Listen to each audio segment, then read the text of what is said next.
하나님의 은혜와 축복이 오늘 예배하는 모든 분들에게 함께 하시기를 주님의 이름으로 축원합니다. 최근 북한을 탈출해서 한국으로 온 분들을 탈북민들이라 부르기도 하고 세터민이라 이렇게도 부릅니다.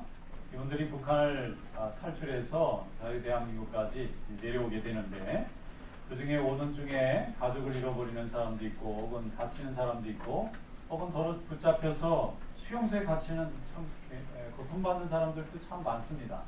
근데 이분들이 목숨을 걸고 북한을 탈출해서 남한으로 내려옵니다. 왜냐하면 자유를 얻기 위해서죠.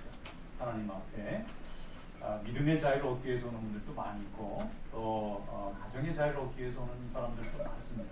내려와서 또 하나님의 은혜 가운데 믿음 생활하는 사람들 참 많이 있는데, 그만큼 더 나은 가치와 자유를 얻기 위해서 생명을 거는 사람들이에요. 여러분, 우리가 하나님의 은혜를 경험하고 믿음 생활할 때도 마찬가지입니다. 하나님의 말씀을 가지고 주님 앞에 나올 때에 우리는 이전의 가치를 버리고 새로운 가치를 얻는 것입니다. 하나님께서 오늘 여러분들에게 새로운 가치를 얻기 위해서 이 자리에 불러주신 줄로 믿습니다. 하나님 나라의 가치도 마찬가지입니다. 이전에 우리가 가지고 있는 세상의 가치를 버리지 않으면 하나님이 우리에게 주신 생명의 가치를 얻기가 참 어렵습니다. 그래서 의의 길, 생명의 길, 예수 그리스도를 믿는 믿음의 길을 나아가려고 하면 불의의 길과 사망의 길을 버릴 수 있을 때에 우리는 생명의 길을 얻게 될 줄로 믿습니다. 오늘 본문 말씀에 보면 예수님께서 비유를 한 가지 말씀해 주셨는데, 하나님의 나라를 소유하는 것이 무엇이냐 하면은 잘 버리는 거다. 잘 버리는 거. 모든 것을 다 가지고 있을 수가 없고 뭔가를 버려야만 새 것을 얻을 수 있도록 되어 있다는 거예요. 다 같이 오늘 본문 말씀인 마태복음 13장 한번 열어보겠습니다. 마태복음 13장 44절에서 48절 말씀, 다 같이 오늘 주신 말씀입니다. 한 목소리로 읽겠습니다. 천국은 마치 밭에 감춘 보화와 같으니 사람이 이를 발견한 후 숨겨두고 기뻐하며 돌아가서 자기의 소유를 다 팔아 그 밭을 사느니라. 또 천국은 마치 좋은 진주를 구하는 장사와 같으니 극히 값진 진주 하나를 발견하며 가서 자기의 소유를 다 팔아 그 진주를 사느니라. 또 천국은 마치 바다에 치고 각종 고기를 모는 그물과 같으니 그물에 가득함에 물가로 끌어내고 앉아서 좋은 것을 그릇에 담고 못된 것은 내어 버리느니라. 아멘. 밭에 감추인 보화를 발견하고 자기 소유를 다 팔아가지고 밭을 사서 그 보화를 얻으려고 하는 것이 우리가 천국을 소유하는 것과 같다는 것입니다. 또 좋은 진주, 세계상에서 굉장히 좋은 가치가 있는 진주, 보석을 발견했어요. 근데 이 보석을 얻기 위해서 자기가 가지고 있는 그동안의 소유를 다 팔아서 그 진주를 사는 것과 같다. 믿음 생활은 그와 같다는 것입니다. 또 고기를 잡으려고 그물을 바다에 펼쳤습니다. 많은 고기도 잡히고 잡초도 잡히고 그랬는데 그 중에서 좋은 고기를 얻기 위해서는 그 그물에 갇힌 걸 다 가질 수가 없고 잘 버려야 되는 거예요. 잘 버려서 좋은 고기, 쓸만한 고기, 싱싱한 고기, 물건이 될 만한 고기만을 건져내고 나머지는 포기하는 것이 천국이라는 것입니다. 여러분, 우리가 예수 믿고 하나님 자녀 가지고 뭔가를 현재 있는 건 이상 없고 그 위에다 뭐를 자꾸 얹고 애드하는 걸로 자꾸 생각해요. 근데 사실은 하나님의 것을 얻기 위해서는 내가 가지고 있는 세상의 것은 버려야 되도록 되어 있습니다. 이것도 갖고 저것도 갖고 두 개를 다 가질 수 있게 되어 있지 않고 하나를 얻으면 하나는 버리도록 그렇게 되어 있어요.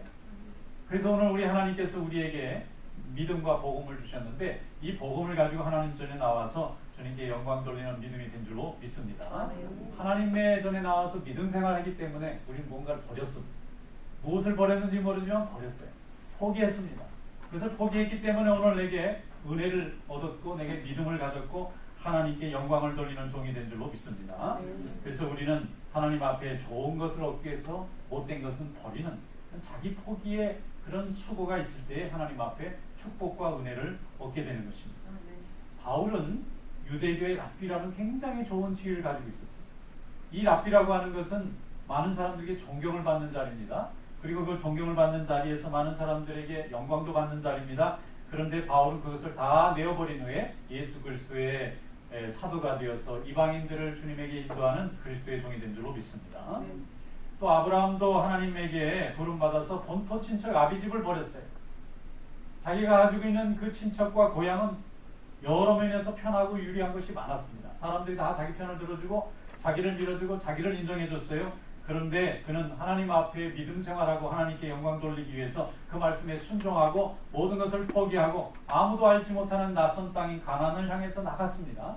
그럴 때 하나님께서는 그에게 복을 주셔서 믿음의 조상이 되는 그런 축복을 내려주신 줄로 믿습니다. 4세기의 위대한 신학자 중에 어거스틴이라는 사람이 있습니다. 근데 이 어거스틴이 원래는 방탕한 사람이었어요. 그런데 이 사람은 그 방탕한 자기의 사생활을 감추기 위해서 열심히 지식을 쌓았어요. 그 지식을 쌓아서 공부를 많이 했습니다. 학자가 되었습니다. 그리고 진리를 규명하는데 애를 썼고 나중에는 남을 가르치는 은사가 있어서 선생된 자로서 수고를 많이 했습니다. 근데 수고를 많이 했는데 이 수고를 많이 하면서 점점 진리를 빠져들어간 게 이단 종교에 빠져들었어요. 마니교라는 이상한 종교에 빠져들어서 마니교의 이단을 가르치는 선생님이 되었습니다. 그런데 그 진리를 규명하는 삶을 사는 이 사람의 삶이 온전하고 행복해야 되는데 행복하지 못한 거예요. 진짜 사랑을 발견을 못하는 겁니다. 그 교를 가르치면 가르칠수록 마음의 평강과 기쁨을 누려야 되는데 그렇게 되지 못하고 그의 사생활은 복잡했어요. 사생아도 낳고 아이를 낳는데 책임지지 않고 버리기까지 했습니다. 이렇게 되니까 그의 어머니가 그 아들을 위해서 날마다 눈물로 기도했어요. 어머니 이름이 모니카라는 분인데요. 이분이 아들을 가지고 날마다 기도했어요. 하나님 아버지, 우리 아이가 겉모양은 세상에서 성공한 자로 지식 있는 자로 저렇게 살지만 내용은 정말 불행하고 지옥 같은 삶을 사는데 하나님 이 아이를 그 고통에서 건져달라고 어머니가 날마다 기도했다고 그럽니다. 그런데 어느 날 하나님께서 은혜를 내려주셔서 이 어거스틴이 회개하게 되었어요. 자기의 삶이 이게 잘못됐다는 걸 깨닫습니다. 이렇게 간다는 건 인생을 망가뜨린다는 것을 깨닫고 회개하고 주님께 돌아오게 되었는데 에베소서의 말씀을 듣고 회개하고 돌아왔어요. 그래서 그때부터 하나님의 말씀을 전하는데 이단을 가르쳤던 사람이고 또 성경을 잘 아는 사람이고 그러니까 수많은 이단들이 복잡했던 그 고대 시대에 하나님의 복음의 말씀을 아주 굳건하게 잘 증거하는 위대한 이 신학자가 되었습니다. 바울 이후에 어거스틴만큼 성경의 복음의 진리를 정확하게 규명한 학자가 별로 없어요. 지금도 1000년이 넘는 오랜 세월이 지났지만은 어거스틴의 이 신학적 토대 위에 모든 신학이 서 있는 거예요. 그분의 은총에 대한 고백, 교회에 대한 고백, 종말에 대한 고백, 또 그분이 가지고 있는 그 은혜에 대한 모든 고백 위에 신학의 모든 체계가 서 있어요. 나중에 마틴 루터 같은 신학자가 나왔는데 결국 그 외의 신학도 이렇게 열심히 이 논리를 따져서 들어가면 결국 어거스틴의 고백 속에 다 있는 거예요. 그는 그만큼 하나님 앞에 사람들의 생각과 다른 고백을 가르쳐주는 귀한 사도로 하나님께서 쓰시는 귀한 종이 된 줄로 믿습니다. 다윗도 하나님 앞에 쓰임받기 전에는 사울의 은혜를 많이 입었어요. 사울의 사위가 되었습니다. 사울의 장관도 되고 사울의 외무부 장관도 되고 대사도 되었어요. 그래서 사울의 혜택을 많이 입었는데 나중에는 사울에게 미움을 받습니다. 도망다닙니다. 쫓겨다닙니다. 그리고 나중에서야 모든 핍박을 견딘 후에 그는 진정 이스라엘의 왕이 되었습니다. 여러분 이 혜택도 다 누리고 저 혜택도 다 누리고 그러면서 하나님의 일을 동시에 한다는 것은 쉬운 일이 아닙니다. 내가 세상에서 얻은 모든 유리한 것을 다 포기하고 또 하나님의 은혜만을 사모하게 될 때 하나님께 영광 돌리는 그런 종이 될 줄로 믿습니다. 그러므로 잃어버린 것에 대해서 너무 안타까워하거나 너무 애착을 갖거나 너무 낙심하지 마시기를 축원합니다. 하나님의 은혜는 우리가 버린 것보다 몇 배나 더 아름답고 좋은 것으로 우리에게 채워줄 줄로 믿습니다. 한번은 마가복음 10장에 예수님께 어떤 젊고 또 지혜로운 것 같이 보이는 젊은 부자 관원이 예수님에게 찾아와서 물었습니다. 예수님 어떻게 하면 영생을 얻을 수가 있습니까? 하고 물었어요. 그랬더니 예수님께서 너무 기쁘잖아요. 젊은 사람인데 높은 벼슬을 가지고 있어요. 거기다가 부유하기까지 합니다. 사람들이 다 부러워하는 좋은 그 배경을 가진 사람이 예수님을 찾아와서 다른 것도 아니고 영생을 물어봅니다. 다른 사람들이 예수님에게 오면은 그런 걸 물어보는 게 아니라 어떻게 하면 유산을 더 많이 가질 수 있습니까? 어떻게 하면 병을 고칠 수 있습니까? 어떻게 하면 뭐 남보다 좀 앞서갈 수 있습니까? 이런 걸 물어보는데 이 사람은 물어보는 수준이 달라요. 영생을 얻을 수 있는 길을 알려달라는 거예요. 그래서 예수님이 너무 기뻐서 하나님의 말씀인 계명을 지키라 그랬어요. 그랬더니 이 청년이 대답을 이상하게 합니다.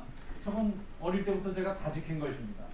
그러니까 예수님이 그러면 잘 지켰으면 참 잘했다 이거예요. 그러면 지금부터 네가 가지고 있는 것을 포기해보라.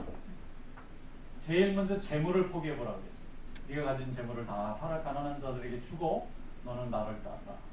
지금 관원으로 벼슬을 버리라는 것도 아니고 뭐 어디 가서 희생하라는 것도 아니고 현재 네가 가지고 있는 재물을 포기해보고 그리고 영생을 얻는 길을 따라와 보라고 말을 한 건데 이 청년이 근심합니다. 슬퍼합니다. 그리고는 되돌아갑니다. 그리고 예수님을 포기합니다. 그래서 예수님이 너무 낙심하시는 거예요. 그러면서 하시는 말씀이 그 유명한 얘기죠. 부자가 천국에 들어가는 게 낙타가 바늘구멍 들어가는 것보다 더 어렵구나. 그 제자들이 깜짝 놀랍니다. 그러면 이 세상에 하나님 나라 갈 수 있는 사람이 없지 않습니까? 그때 예수님이 대답합니다. 사람으로는 할 수 없다. 그러나 하나님이 역사하면 할 수 있다. 여러분 우리 다 하나님이 역사하셔서 하나님 앞에 영생을 소유하고 선택한 백성이 된 줄로 믿습니다. 이 선택이 분명하고 확실하다면 우리 하나님께 우리는 축복받은 인생이 된 줄로 믿습니다. 그때 말씀합니다. 마가복음 10장 29절로 30절 말씀에 예수께서 이르시되 내가 진실로 너에게 이르노니 나와 복음을 위하여 집이나 형제나 자매나 어머니나 아버지나 자식이나 전토를 벌인 자는 현세 있어 집과 형제와 자매와 어머니와 자식과 전토를 100배나 받되 박해를 겸하여 받고 내세 영생을 받지 못할 자가 없느니라. 이 세상에 하나님을 선택하고 하나님께 영광을 돌리면 이 세상에서도 하나님께 복을 받고요. 그리고 나서 박해도 겸하여 받습니다. 하나님의 것을 선택했기 때문에 박해도 받아요. 그런데 더 중요한 것은 내세에 영생을 받지 못할 자가 없다는 거예요. 내세 영생을 받게 될 줄로 믿습니다. 영원한 생명은 이렇게 받는 것이에요.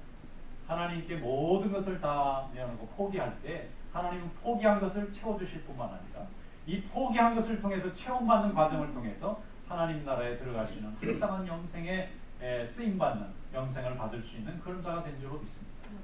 31절에 말씀합니다. 예수님이 마가복음 10장 31절에 그런즉 먼저 된 자가 나중되고 나중된 자가 먼저 될 자가 많으리라. 나중된 사람이지만 먼저 하나님의 이치를 깨달으면 먼저 되는 것이에요. 나중에 부름받았지만 하나님의 뜻에 쓰임받아서 헌신하고 자기 포기와 하나님의 선택을 믿음을 선택하는 자의 삶이 진정성을 가지게 되면 하나님 앞에 쓰임받는 복된 자녀가 될 줄로 믿습니다. 그러므로 우리는 믿음 생활이란 가치관의 선택이에요. 하나님의 것을 선택하느냐 세상의 것을 선택하느냐 내 자신의 영광을 위해서 살아가느냐 하나님의 영광을 위해서 살아가느냐에 달려 있습니다. 이제는 권력과 재물을 동시에 추구했지만 이제는 그 모든 것을 다 포기하고 하나님 앞에 은혜를 선택하고 하나님께 영광을 돌리는 삶을 사는 것, 이것이 바로 하나님께 기쁨을 주는 줄로 믿습니다. 누가복음 19장에 가보면은 예수님께서 이 여리고 성을 지나가시는데 뽕나무에 어떤 사람이 올라가서 내려다보는 거예요. 그 사람의 이름이 삭개오라는 사람이에요. 그런데 이 사람이 내려다보는데 예수님께서 그 사람의 마음과 인생을 읽으셨어요. 그래서 삭개오야 내려와라. 내가 오늘 너희 집에 가서 좀 쉬어야 되겠다. 그러니까 삭개오가 너무 좋아합니다. 왜냐하면 이 사람은 세리고 로마의 앞잡이 노릇을 한다고 해서 너무너무 미움을 받는 사람이에요. 그런데 예수님이 다른 사람도 아니고 자기같이 이렇게 미움받는 사람의 집에 찾아와 준다는 게 너무 기뻐서 예수님을 집 안으로 모십니다. 예수님과 12제자가 찾아가니까 주변에 있는 이 유대인들이 막 미워하는 거예요. 왜냐하면 저런 죄인의 집에 가는 거는 선생으로서 할 일이 아니라는 거예요. 그런데도 예수님은 찾아가서 그와 함께 그 죄인의 집에 함께 거하시고 그로 하여금 하나님의 은혜를 받게 했습니다. 그러니까 이 삭개오가 너무 기뻤어요. 그래서 예수님에게 말합니다. 예수님, 제가 가지고 있는 재산 전체 중에 절반을 조건 없이 가난한 사람들에게 다 나눠주겠습니다. 그리고 또 그 나머지 중에 자기가 토색을 해서 남에게 억지로 혹은 잘못해서 빼앗은 것이면 4배나 변상해서 갚겠습니다. 그러면서 은혜 받은 삶을 고백합니다. 그러니까 예수님께서 그때 말씀하시기를 이 사람이야말로 정말 아브라함의 후손이로다. 하나님이 선택한 자녀가 맞다는 거예요. 이런 회개의 삶의 열매가 나타난다는 것은 세상의 가치를 버리고 하나님의 가치를 추구한 사람만이 행할 수 있는 삶의 열매이기 때문에 축복해 줍니다. 누가복음 19장 8절에 이렇게 말씀해요. 삭개오가 서서 주께 여짜오되 주여 보시옵소서 내 소유의 절반을 가난한 자들에게 주겠사오며 만일 누구의 것을 속여 빼앗은 일이 있으면 4배나 갚겠나이다. 그럼 이건 돈의 문제가 아닙니다. 돈을 나눠주겠다는 뜻이 아니라 자기 인생을 나눠주겠다는 거예요. 하나님의 영광을 위해서는 포기하겠다는 거예요. 사실 삭개오는 태어나면서 난쟁이였기 때문에 사람들에게 멸시를 많이 받았을 겁니다. 키가 작고 외모가 이렇게 왜소해 보이니까 사람들에게 멸시를 많이 받았어요. 그래서 자라면서 마음속에 아마 분노를 키웠을지 모르겠어요. 이들을 내가 이길 수 있는 방법은 권력을 갖는 길이겠구나 생각하고, 권력을 갖는 길이면 옳은 길이고 그른 길이고 따지지 않고 로마의 앞잡이가 되어져서 그냥 세금을 걷어서 괴롭히는 사람의 역할을 했어요. 그래서 부자도 돼보고 권세도 가져보고 자기를 멸시하는 사람을 자기도 멸시해 봤는데 결과가 무엇이냐면 마음에 기쁨과 행복이 오는 것이 아니라 고통이 찾아오는 거예요. 괴로움이 찾아오는 거예요. 전혀 행복하지 않습니다. 슬픕니다. 그래서 어떻게 하면 이 고통으로부터 벗어나 볼 수 있을까 하고 고민할 때 예수님에 대해서 들었고 예수님의 말씀을 듣고 그 말씀에 회개하는 심령을 갖게 된 거예요. 그래서 그는 예수님 앞에 순종하고 회개했을 때 그 마음속에 참 기쁨이 오고 자기의 가지고 그동안 쌓으렸던 그것만이 자기를 지키는 길이라고 생각했던 재물과 권세를 다 내려놓고 주님의 자녀가 되는 그런 축복을 얻게 된 줄로 믿습니다. 전승에 의하면 삭개오라는 이름을 가진 제자가 있었다고 해요. 근데 이 사람 다른 사람들에게 복음을 열심히 전하고 선을 행해서 하나님의 교회를 크게 부흥시키는데 일꾼이 되었다고 합니다. 아마 이 삭개오의 얘기를 아마 기록하고 있을 거라고 생각합니다. 오늘도 하나님께 모든 것을 다 헌신하고 온전히 주님만을 바라보는 귀한 믿음 되시기를 축원합니다. 항상 하나님의 은혜 가운데 사는 성도들이 되시기를 축원합니다. 과거에 문화부 장관 하신 이효령 씨라는 분이 있습니다. 이분은 평생 사는 동안에 비기독교적인 책과 논리를 주장했던 분입니다. 이분이 쓰는 책은 참 명쾌한 논리를 가지고 있기 때문에 아무튼 한국의 최고의 지성이라고 생각하는 만큼 사람들이 보고 굉장히 소망을 많이 얻었어요. 근데 이분이 열심히 기독교는 아무 도움이 안 된다. 교회는 이 사회에 아무 도움이 안 된다. 그 사람들이 바른 판단력 있는 사람은 교회를 다닐 수 없다. 이렇게 주장했는데 이분의 딸이 성장해서 유학을 오고 공부도 많이 해서 검사가 됐어요. 그런데 이 딸이 40대가 넘어서 암에 걸렸어요. 그리고 딸이 죽어가는 겁니다. 근데 이 딸이 예수를 믿는 거예요. 그래서 하나님의 말씀을 가지고 살아보려고 애를 씁니다. 죽기 전에 친정에 왔어요. 그래서 부모님하고 마지막을 같이 보내는데 이 딸이 항상 하나님 앞에 나가서 새벽기도 하면서 위로를 받는 거예요. 그러니까 이 아버지가 얼마나 고통스럽겠습니까? 딸이 죽어가는 과정을 보는데 이 딸이 하나님을 믿고 의지하려고 몸부림을 치고 애를 쓰는 거예요. 그리고 마지막에는 딸이 세상 떠나기 전에 아버지가 꼭 예수 믿었으면 좋겠다고 하고 세상을 떠납니다. 이 한국의 최고 지성이라고 생각했는 분이 충격을 받았어요. 그래서 그때부터 마음속에 하나님을 믿는 믿음이 움직이기 시작해서 결국 이분도 세례받고 하나님의 자녀가 되었고 지금은 복음을 증거하는 사람의 삶을 삽니다. 그래서 그가 쓴 유명한 책이 있어요. 지성에서 영성으로. 과거에는 지성이 있어야 세상을 바르게 살아간다고 생각했는데 그 지성으로 살아본 결과가 결국은 아무 소용이 없다는 걸 알게 됐어요. 그래서 지금은 영성으로 하나님의 은혜를 경험하지 않으면 살 수 없는 삶을 그는 고백하고 하나님께 영광을 돌리게 된 줄로 믿습니다. 고린도서 후서 4장 7절에 말씀하기를 우리가 이 보배를 질그릇에 가졌으니는 심히 큰 능력은 하나님께 있고 우리에게 있지 아니함을 알게 하려 함이라 그랬어요. 이 보배라는 것은 예수 그리스도의 복음이고 질그릇은 우리 같은 죄인입니다. 그런데 이 보배가 질그릇에 있을 때에 하나님의 능력이 우리와 함께합니다. 여러분 주님만 온전히 선택하는 그런 믿음 되시기를 주님의 이름으로 축원합니다. 찰스 콜슨이라는 분이 있어요. 찰스 콜슨이라는 분인데 이분은 아주 좋은 대학을 나와서 백악관에 그 대통령 법률 비서관을 했어요. 근데 워터게이트가 사건이 터졌을 때에 그 일을 이렇게 도모했던 사람이었습니다. 닉슨 대통령이 그것 때문에 그냥 하야를 해버렸죠. 그런데 그때에 자기는 이 권력을 지키는 것이 바른 길이라고 생각해서 자기의 배운 모든 지식을 동원해서 그 대통령을 도와주는 일에 최선을 다했는데 나중에 이제 다 탄핵도 되고 또 감옥에 이 사람이 죄값을 치르고 감옥에 갇혔을 때에 이 사람이 그때 회개합니다. 이 지식으로 세상을 구원하고 사람을 옳은 길로 가게 하는 것이 아니라 내가 가지고 있는 지식이 하나님과 함께하지 않으면 아무 소용이 없는 지식이 됐다는 것을 깨닫고 회개해요. 그래서 그 사람이 나중에 나온 다음에 자기가 그런 삶을 살았다고 반성하고 또 좋은 간증을 하고 지금은 복음 전하는 자로 귀하게 쓰임받아서 이전보다 지금의 영광이 그분에게 더 하나님이 높여주신 줄로 믿습니다. 여러분 하나님께 귀하게 쓰임받는 성도 되시기를 바랍니다.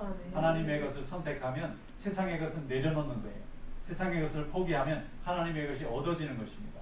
우리가 무엇을 얻을 때에 하나님 앞에 영광을 돌리게 되는데 항상 하나님께 축복 받을 때에 우리가 가지고 있는 것을 하나님을 위해서 포기하고 내어놓을 때 하나님께 우리는 더 큰 축복을 받게 되는 줄로 믿습니다. 쓰레기가 나가는데 쫓아가면서 쓰레기 그거 아깝다고 쫓아다니는 사람이 없겠어요. 아이고 쓰레기 빨리 잘 나가서 참 좋다. 우리 집이 깨끗해졌다. 이렇게 생각하지 않겠어요. 근데 쓰레기가 가는데 쫓아가서 그거 달라고 하는 사람은 없듯이 우리의 마음과 우리의 삶 가운데 하나님이 새로운 축복을 주셨으면 이전 것은 다 포기하는 그런 믿음으로 나아갈 때 하나님이 우리의 진정을 성을 보시고 우리에게 예비하신 하늘의 축복을 더해 주실 줄로 믿습니다. 고린도서 5장 17절에 말씀합니다. 그런즉 그리스도 예수 안에 있으면 새로운 피조물이 될 줄로 믿습니다. 또 고린도서 6장 2절에도 말씀합니다. 보라 지금은 은혜 받을 만한 때요 구원의 날이로다 그랬습니다. 은혜 받은 때가 되었습니다. 구원의 날이 되었습니다. 오늘 우리 하나님의 이 축복을 기억하면서 항상 이렇게 영광을 돌리는 귀한 종들이 되시기를 주님의 이름으로 축원합니다.